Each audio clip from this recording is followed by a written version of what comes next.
For all those wondering, I reached out to Subaru because I know the Access Port is coming out soon. So I see the Access Port is coming out soon. If I was to tune my 2022 WRX later had turbo engine failure, would that be denied? Scroll up and thank you for contacting Subaru of America. We appreciate your time. Modifications that are not approved by Subaru do not automatically void your warranty unless the modifications are to the ECU. Access port tuning generally involves modification to the computer, so this would void your warranty coverage. So for all of you thinking that, thinking about getting an access port, here it is from, the horse's mouth. Think about it, because, if you have something major happen, can you afford it? Can you afford, $5,000 or $10,000 incident, even if it's not your fault? Because turbo failure and whatnot.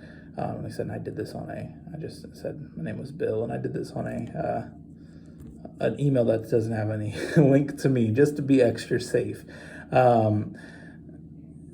Sometimes turbo failure and the other things of that nature just happen to people, regardless of if you did anything to the car. It could just happen. Turbos fail naturally. Same thing with engines. Sometimes you just get a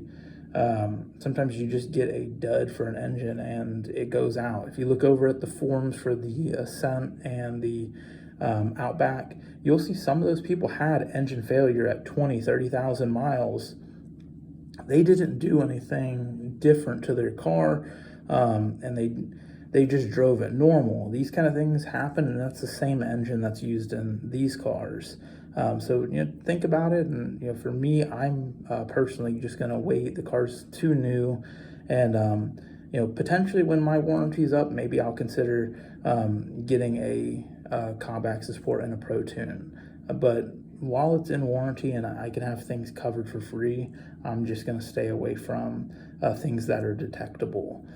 Just because I'm not willing to take that kind of risk. Like I said, if you are, of course, I'm happy to see your results and the performance enhancements you make, because we know they'll be big. Hopefully, when I'm ready, if I ever am, then I'll probably reach out to my buddies over at Purple Drink Tuning and get a Pro Tune. But for the first 60,000 miles, I'm not gonna. 5 years, 60,000. I'm not going to get anything done. And to be honest, I might end up extending that warranty out to 100,000 miles, because you can actually get the extended warranty directly from Subaru, all the way up until your warranty is about to expire with your current car. So if I hit 58,000, I want to extend that out to 120,000. I can just buy that directly from Subaru. I think it's like $2,000 for an extra 60,000 miles.